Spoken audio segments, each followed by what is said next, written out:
നമസ്കാരം പ്രിയ സുഹൃത്തുക്കളെ.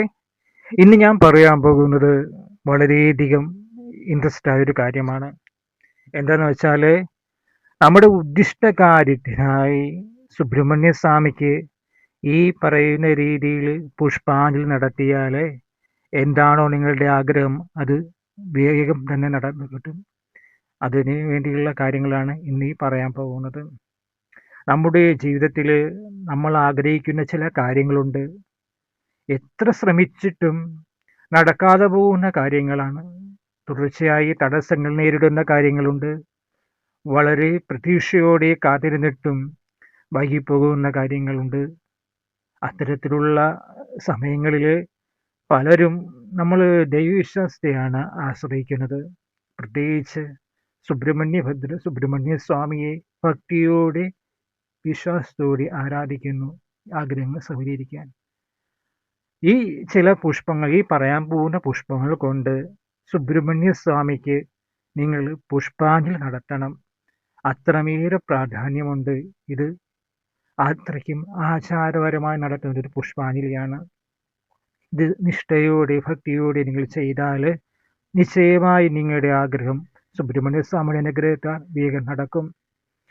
ഇന്ന് നമ്മൾ പരിചയപ്പെടാൻ പോകുന്നത് അത്തരത്തിലുള്ളൊരു വഴിപാടാണ്. കുമാര സൂക്ത പുഷ്പാഞ്ജലി. ഈ പുഷ്പാഞ്ജലി ഈ പറയുന്ന പൂക്കൾ കൊണ്ട് 5 പൂക്കൾ കൊണ്ടാണ് നടത്തേണ്ടത്. മല്ലികപ്പൂവ്, ചെമ്പരത്തിപ്പൂവ്, ചെമ്പകപ്പൂവ്, അരളിപ്പൂവ്, തെച്ചിപ്പൂവ്, ചിലർക്ക് തെറ്റിപ്പൂവ് എന്ന് പറയാറുണ്ട്.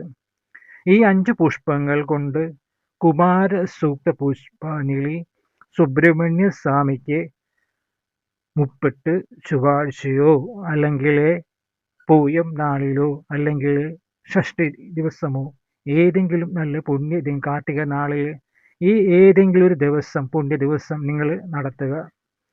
അത് തുടർച്ചയായി നിങ്ങളുടെ ജന്മനക്ഷത്രം തോറും ഈ കുമാര സൂക്ത പുഷ്പാഞ്ജലി ഈ പറഞ്ഞ 5 പൂക്കൾ കൊണ്ട് നടത്തണം. അങ്ങനെ നടത്തിയാൽ വേഗം നിങ്ങളുടെ ആഗ്രഹം സഫലീകരിക്കും. പക്ഷേ എന്തുകൊണ്ടാണ് ഈ 5 പൂക്കൾ തിരഞ്ഞെടുത്തത്?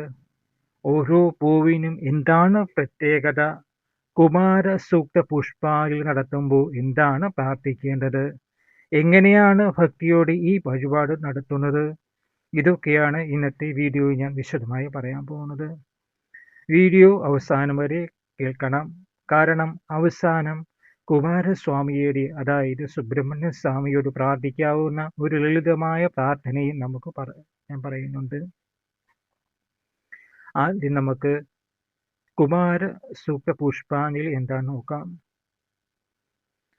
എന്താണ് കുമാര സൂക്ത പുഷ്പാഞ്ജലി? അതായത് സുബ്രഹ്മണ്യ സ്വാമിക്ക് സൂക്തം കൊണ്ട് പുഷ്പാഞ്ജലി നടത്തുന്നതാണ് കുമാര സൂക്ത പുഷ്പാഞ്ജലി. നമുക്ക് സുബ്രഹ്മണ്യ സ്വാമി, മുരുകൻ, കാർത്തികേയൻ, ഷൺമുഖൻ, സ്കന്ദൻ എന്നീ പേരുകളിലൊക്കെ ആണ് നമ്മൾ അറിയപ്പെടുന്നത്. ധൈര്യത്തിൻ്റെയും ശക്തിയുടെയും വിജയത്തിൻ്റെയും പ്രതീകമായാണ് നമ്മൾ സുബ്രഹ്മണ്യ സ്വാമിയെ ഭക്തി പാരമ്പര്യത്തിൽ വിശ്വസിച്ചു പോരുന്നത്. ജീവിതത്തിൽ നമുക്ക് ഉണ്ടാവുന്ന തടസ്സങ്ങൾ മാറാനും മനസ്സിലുള്ള ആഗ്രഹങ്ങൾ സഫലമാകാനും നല്ല കാര്യങ്ങൾക്ക് അനുഗ്രഹം ലഭിക്കാനും ഭക്തർ എന്നും സുബ്രഹ്മണ്യ സ്വാമിയെ ആശ്രയിക്കുന്നു. അതിനാലാണ് ചില പ്രത്യേക പുഷ്പങ്ങൾ ഉപയോഗിച്ച് ഭഗവാന് പുഷ്പാഞ്ജലി നടത്തുന്നത്. നമ്മൾ ഇവിടെ പറയുന്ന 5 പുഷ്പങ്ങളായ മല്ലികപ്പൂവ്, ചെമ്പകപ്പൂവ്, ചെമ്പരത്തിപ്പൂവ്, അരളിപ്പൂവ്, തെച്ചിപ്പൂവ് ഇവ ഉപയോഗിച്ച് നടത്തുന്ന കുമാര സൂക്ത പുഷ്പാഞ്ജലി ഉദ്ദിഷ്ടകാര്യസിദ്ധിക്കായുള്ള ഭക്തർ നടത്തുന്ന ഒരു വഴിപാടാണ്. വിശ്വാസപൂർവ്വം ചെയ്യുന്ന ഒരു വഴിപാടാണ്. ഇവിടെ ഏറ്റവും പ്രധാനപ്പെട്ട കാര്യം പൂക്കൾ മാത്രമല്ല, ഭക്തിയാണ്. പൂക്കൾ നമ്മൾ കയ്യിൽ എടുക്കുമ്പോൾ മനസ്സിൽ നല്ല ചിന്ത വേണം. മനസ്സിൽ ഭഗവാന്റെ മനസ്സിൽ ധ്യാനിക്കണം. പ്രാർത്ഥനയിൽ ആത്മാർത്ഥതയും വേണം. സ്വന്തം ആഗ്രഹം മാത്രമല്ല, ഇതുപോലെ പറയണം: എനിക്ക് നല്ലത് എന്താണോ അത് ഭഗവാൻ അനുഗ്രഹിക്കട്ടെ എന്ന സമർപ്പണ മനോഭാവത്തോട് വേണം ഭഗവാനെ നമുക്ക് ആശ്രയിക്കാൻ. ഇനി നമുക്ക് മല്ലികപ്പൂവിൻ്റെ സവിശേഷതയെക്കുറിച്ച് നോക്കാം. മല്ലികപ്പൂവിൻ്റെ സുഗന്ധം എല്ലാവർക്കും പരിചയമുള്ളതാണല്ലോ. വെളുത്ത നിറവും മനോഹരമായ നല്ല സുഗന്ധവുമായ മല്ലികപ്പൂവിന് നമ്മളെല്ലാവരും ഇഷ്ടപ്പെടുന്നതാണ്. പൂജകളിലും ക്ഷേത്ര ആരാധനകളിലും മല്ലികപ്പൂവിന് പ്രത്യേക സ്ഥാനമാണ് നൽകിയിട്ടുള്ളത്. മല്ലികപ്പൂവ് ഭഗവാന് സമർപ്പിക്കുമ്പോൾ മനസ്സിലെ അശുദ്ധമായ ചിന്തകൾ മാറ്റി ശുദ്ധമായ മനസ്സോടെ വേണം നമ്മൾ ഭഗവാന് ഈ മല്ലികപ്പൂ അർപ്പിച്ച് കുമാരസൂക്ത പുഷ്പാഞ്ജലി നടത്താൻ. അതുകൊണ്ട് മല്ലികപ്പൂ സമർപ്പിക്കുമ്പോൾ ഈ കാര്യങ്ങൾ പ്രത്യേകം ശ്രദ്ധിക്കണം. മനസ്സ് ശുദ്ധമായി വേണം ഇത് സമർപ്പിക്കാൻ. എൻ്റെ മനസ്സിലെ ആശങ്കകളും ഭയങ്ങളും മാറ്റി നല്ല ചിന്തകളും ആത്മവിശ്വാസവും നൽകണമേ എന്ന് സുബ്രഹ്മണ്യ സ്വാമിയോട് ആത്മാർത്ഥമായി പ്രാർത്ഥിക്കുക. നമ്മുടെ ജീവിതത്തിൽ പലപ്പോഴും പ്രശ്നങ്ങൾ ഉണ്ടായിക്കൊണ്ടേയിരിക്കുകയാണല്ലോ. അത് നമുക്ക് പുറത്തു പറയാൻ സാധിക്കില്ല. നമ്മുടെ മനസ്സിലാണ് ആ ഭയം, സംശയം, അമിതമായ ചിന്ത, പരാജയപ്പെടുമെന്ന പേടി, ഇവയെല്ലാം നമ്മുടെ മുന്നോട്ടുള്ള യാത്രയെ തടസ്സങ്ങൾ ഉണ്ടാക്കും. മുന്നോട്ട് പോകാൻ നമുക്ക് ധൈര്യം കിട്ടില്ല. ആ അത്തരം സമയങ്ങളിൽ സുബ്രഹ്മണ്യ സ്വാമിയുടെ സന്നിധിയിൽ മനസ്സ് സമർപ്പിച്ച് പ്രാർത്ഥിക്കുന്നത് ഭക്തന് ആത്മവിശ്വാസം നൽകുന്ന ഒരു ആത്മീയ അനുഭവമാണ്. നിസ്സംശയം പറയാം, ഇത് എല്ലാവർക്കും അനുഭവമുള്ള കാര്യമാണ്. നമ്മൾ സ്വാമിയുടെ മുന്നിൽ പ്രാർത്ഥിക്കുമ്പോൾ നമുക്ക് അറിയാതെ ഒരു ആത്മവിശ്വാസം നമുക്ക് ലഭിക്കും. അതിനെ തന്നെ ഉറപ്പുള്ള കാര്യമാണല്ലോ. ഇനി രണ്ടാമത്തെ പൂ എന്ന് പറഞ്ഞാൽ ചെമ്പക പൂവാണ്. മനോഹരമായ നിറവും സുഗന്ധമുള്ള പുഷ്പമാണ് ചെമ്പകം. ക്ഷേത്രങ്ങളോടും പൂജകളോടും ചേർന്ന് നിൽക്കുന്ന പുഷ്പങ്ങളിൽ ഒന്നാണ് ഇത്. ചെമ്പകപ്പൂ സമർപ്പിക്കുമ്പോൾ നമ്മുടെ ജീവിതത്തിലെ നല്ല കാര്യങ്ങൾ പൂവണിയണമെന്ന പ്രാർത്ഥനയോടെ വേണം ഭഗവാൻ ഇത് സമർപ്പിക്കാൻ. നമ്മുടെ മനസ്സിൽ ഓരോ ആഗ്രഹം ഉണ്ടാകാം.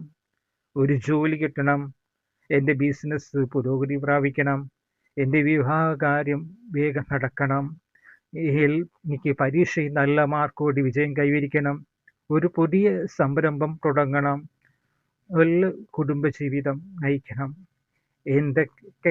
എന്തെല്ലാമായാലും ആ ആഗ്രഹം നല്ലതാണെങ്കിൽ അതിനായി ആത്മാർത്ഥമായി ശ്രമിക്കുന്നതോടൊപ്പം ദൈവാനുഗ്രഹവും നമ്മൾ തേടേണ്ടതുണ്ട്.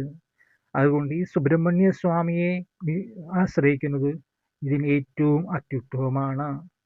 അതുകൊണ്ട് ചെമ്പകപ്പൂ സമർപ്പിക്കുമ്പോൾ എൻ്റെ നല്ല ആഗ്രഹങ്ങൾക്ക് അനുഗ്രഹം നൽകണേ എന്ന്, ശരിയായ വഴി കാണിച്ചു തരണേ എന്ന് സുബ്രഹ്മണ്യ സ്വാമിയോട് അപേക്ഷിച്ച് പ്രാർത്ഥിക്കുക.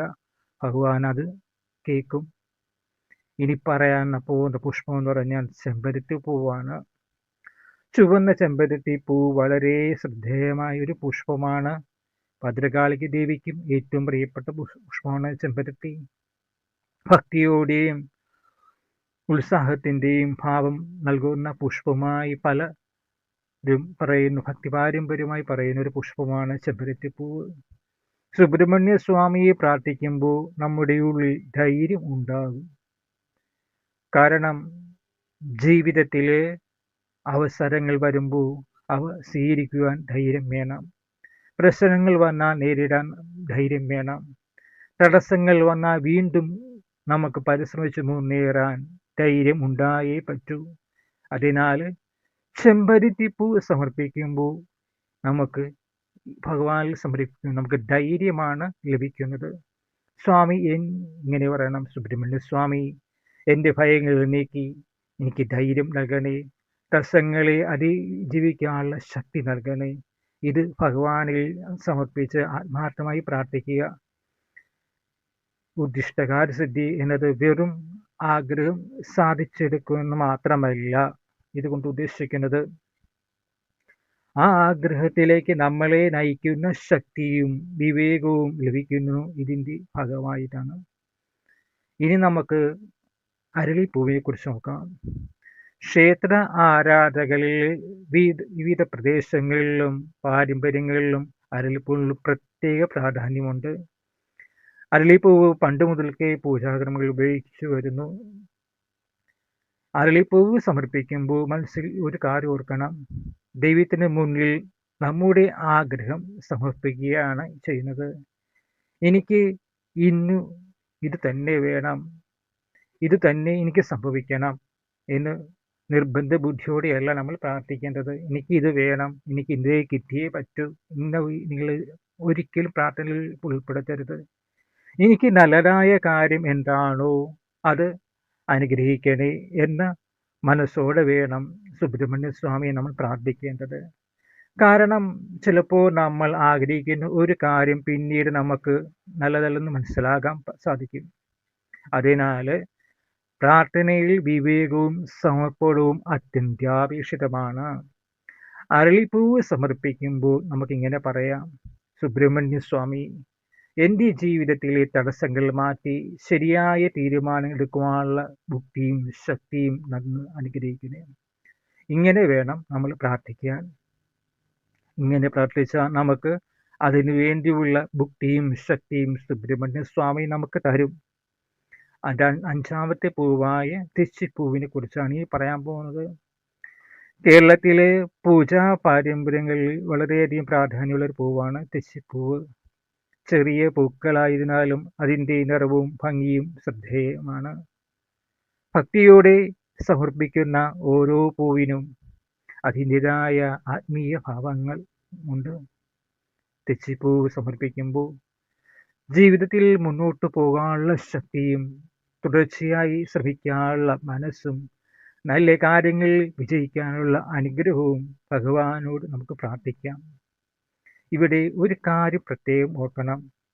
വഴിപാട് ചെയ്താൽ മാത്രം ജീവിതത്തിലെ എല്ലാ കാര്യങ്ങളും സ്വയം സംഭവിക്കും എന്നൊരു കാര്യം നിങ്ങൾ വിശ്വസിക്കരുത്. അതിലൂടെ വഴിപാട് നമ്മുടെ വിശ്വാസത്തിൻ്റെ ഭാഗമാണ്. അതോടൊപ്പം നമ്മുടെ പരിശ്രമവും അത്യന്താപേക്ഷിതമാണ്. ദൈവവിശ്വാസവും പരിശ്രമം, ശരിയായ തീരുമാനം, ഇതാണ് നമ്മുടെ ഫോർമുല. ഈ മൂന്നും ഒരുമിച്ചാണ് ജീവിതത്തിൽ മുന്നേറ്റത്തിന് സഹായമാകുന്നത്. അതായത് ദൈവവിശ്വാസം പ്ലസ് പരിശ്രമം പ്ലസ് ശരിയായ തീരുമാനം. ഈ 3 തീരുമാനങ്ങൾ ഒരുമിച്ചാണ് നമ്മുടെ ജീവിത മുന്നേറ്റത്തിന് സഹായകരമാകുന്നത്. അപ്പോൾ ഈ കാര്യം നിങ്ങൾ ശ്രദ്ധിക്കണം. വഴിപാട് മാത്രം ചെയ്താൽ പോരാ, നിങ്ങൾ പരിശ്രമിക്കുകയും കൂടി ചെയ്യണം. അപ്പോൾ ഈ 5 പുഷ്പങ്ങൾ ഒരുമിച്ച് ഓർക്കാം: മല്ലികപ്പൂവ്, ചെമ്പകപ്പൂവ്, ചെമ്പരത്തിപ്പൂവ്, അരളിപ്പൂവ്, തെച്ചിപ്പൂവ്. ഈ 5 പുഷ്പങ്ങൾ കൊണ്ടാണ് ഇവിടെ പറഞ്ഞ കുമാരസൂക്ത പുഷ്പാഞ്ജലി നടത്തേണ്ടത്. ഉദ്ദിഷ്ടകാര്യ സിദ്ധിക്കായി ഭക്തർ ഈ വഴിപാട് സുബ്രഹ്മണ്യ സ്വാമി ക്ഷേത്രത്തിൽ ചെയ്തു വരുന്നു. നിങ്ങൾക്ക് ഒരു പ്രത്യേക ആഗ്രഹമുണ്ടെങ്കിൽ അത് മനസ്സിൽ വ്യക്തമായി കരുതുക. പക്ഷേ മറ്റൊരാൾക്ക് ദോഷം വരണം എന്ന ആഗ്രഹം ഒരിക്കലും മനസ്സിൽ തോന്നരുത്. സ്വന്തം ജീവിതത്തിലെ നല്ല കാര്യങ്ങൾക്കായി പ്രാർത്ഥിക്കുക. ഉദാഹരണത്തിന്, എൻ്റെ കുടുംബത്തിലെ സമാധാനം ഉണ്ടാകാൻ, എൻ്റെ തൊഴിൽ മേഖലയിൽ പുരോഗതി ഉണ്ടാകാൻ, എനിക്ക് ലഭിക്കേണ്ട നല്ല അവസരങ്ങൾ ലഭിക്കാൻ, എൻ്റെ മക്കളുടെ വിദ്യാഭ്യാസ അനുഗ്രഹം ഉന്നതി ഉണ്ടാകാൻ, എൻ്റെ മക്കളുടെ വിവാഹകാര്യത്തിൽ തീരുമാനം ഉണ്ടാകാൻ, എൻ്റെ സാമ്പത്തിക ബുദ്ധിമുട്ടുകൾ മറികടക്കാൻ ശരിയായ വഴി ലഭിക്കാൻ, ഇങ്ങനെയൊക്കെ എനിക്ക് എന്തോ അതുപോലെ എനിക്ക് പ്രാർത്ഥിക്കാം. മറ്റുള്ളവർക്ക് ദോഷം വരുത്തുന്ന കാര്യത്തിൽ ഒരു കാര്യത്തിലും പ്രാർത്ഥിക്കരുത്. അത് നമുക്ക് തിരിച്ചടിയേ ഉണ്ടാവുകയുള്ളൂ. നല്ല നല്ല കാര്യം ചിന്തിക്കുക, നല്ല നല്ല കാര്യങ്ങൾ പറയുക. സൂക്ത പുഷ്പാഞ്ജലി നടത്താൻ ക്ഷേത്രത്തിൽ പോകുമ്പോൾ നിങ്ങളുടെ അടുത്തുള്ള ക്ഷേത്രത്തിലെ ആചാരങ്ങളും വഴിപാട് രീതിയും ചോദിച്ച് അനുസരിച്ച് വേണം നിങ്ങൾ ചെയ്യാൻ. അതാണ് ഏറ്റവും ഉചിതം. വഴിപാട് സമർപ്പിക്കുന്ന മുമ്പ് മനസ്സ് ശാന്തമാക്കുക. കഴിയുമെങ്കിൽ കുറച്ച് സമയം കണ്ണടച്ച് സുബ്രഹ്മണ്യ സ്വാമിയെ ധ്യാനിക്കുക. ശേഷം നിങ്ങളുടെ ആഗ്രഹം മനസ്സിൽ പറഞ്ഞ് പ്രാർത്ഥിക്കുക. ഒരു ലളിതമായ മന്ത്രങ്ങൾ ഉപയോഗിക്കാം. ഓം ശരണഭവായ നമ, ഓം സുബ്രഹ്മണ്യായ നമ. ഏത് മന്ത്രമായാലും കുഴപ്പമില്ല, ഭക്തിയോടെ ജപിക്കാം. അല്ലെങ്കിൽ നിങ്ങൾക്ക് പരിചിതമായ സുബ്രഹ്മണ്യ സ്വാമിയുടെ നാമമന്ത്രം ജപിക്കാം. ഇവിടെ പ്രധാനപ്പെട്ടതെന്ന് നമ്മൾ എത്ര പ്രാവശ്യം ജപിക്കുന്നു എന്നല്ല, ശബ്ദത്തിൻ്റെ വലിപ്പമല്ല, മനസ്സിലുള്ള ഭക്തിയാണ്, നിഷ്കളങ്കമായ ഭക്തിയാണ് ഏറ്റവും പ്രാധാന്യം. ഇനി ഈ വീഡിയോയിൽ കേൾക്കുന്ന എല്ലാവർക്കുമായി ഒരു ചെറിയൊരു പ്രാർത്ഥന ഞാൻ പറഞ്ഞു തരാം. സുബ്രഹ്മണ്യ സ്വാമി, ഞങ്ങളുടെ മനസ്സിലെ ഭയങ്ങളും ആശങ്കകളും മാറ്റിത്തരണം. ഞങ്ങളുടെ കുടുംബത്തിൽ സമാധാനവും സന്തോഷവും എന്നും കളിയാടിക്കൊണ്ടിരിക്കണം. ഞങ്ങൾ ആഗ്രഹിക്കുന്ന നല്ല കാര്യങ്ങൾ സാധിക്കുന്നതിന് ശരിയായ വഴികൾ കാണിച്ചു തരണം ഭഗവാൻ. തടസ്സങ്ങളെ അതിജീവിക്കാനുള്ള ധൈര്യം ഞങ്ങൾക്ക് നൽകണം. തെറ്റായ തീരുമാനങ്ങളിൽ നിന്ന് ഞങ്ങളെ സംരക്ഷിക്കണം. ഞങ്ങളുടെ പരിശ്രമങ്ങൾക്ക് ഫലം ലഭിക്കണം. ഞങ്ങളുടെ കുടുംബാംഗങ്ങൾക്കെല്ലാം ആരോഗ്യവും ഐശ്വര്യവും സമാധാനവും നൽകണം. ഞങ്ങളുടെ ജീവിതത്തിൽ നല്ല കാര്യങ്ങൾ സംഭവിക്കണം. ഓം സുബ്രഹ്മണ്യായ നമഃ. ഓം ശരണഭവായ നമഃ. ഓം ഭജഗുരേ നമഃ. ഇങ്ങനെ നാമമന്ത്രം ജപിക്കാം. പ്രിയപ്പെട്ടവരെ, ഒന്നുകൂടെ പറയാം. മല്ലികപ്പൂവ്, ചെമ്പകപ്പൂവ്, ചെമ്പരത്തിപ്പൂവ്, അരളിപ്പൂവ്, തെച്ചിപ്പൂവ്, ഈ 5 പുഷ്പങ്ങൾ കൊണ്ടുള്ള കുമാരസൂക്ത പുഷ്പാഞ്ജലി ഉദ്ദിഷ്ടകാര്യ സിദ്ധിക്കായി ഏറ്റവും അത്യുത്തമമാണ്. പക്ഷെ ഒരു കാര്യം എപ്പോഴും ഓർക്കുക, വഴിപാട് വിശ്വാസമാണ്, പരിശ്രമവും കൂടി നമ്മൾ ചെയ്യണം. ഫലം ദൈവത്തിൻ്റെ അനുഗ്രഹത്തിനായി നമുക്ക് സ്വീകരിക്കാം. നിങ്ങളുടെ മനസ്സിൽ ഇപ്പോൾ ഒരു ആഗ്രഹമുണ്ടെങ്കിൽ ആ ആഗ്രഹം കമൻറ്റിൽ രേഖപ്പെടുത്തേണ്ട ആവശ്യമില്ല, മനസ്സിൽ കരുതുക. മനസ്സിൽ സുബ്രഹ്മണ്യ സ്വാമിയെ സ്മരിച്ച് പ്രാർത്ഥിക്കൂ. സ്വാമി, എനിക്ക് നല്ലതായ കാര്യം എന്താണോ അത് അനുഗ്രഹിക്കണമേ എന്ന് പറയണം.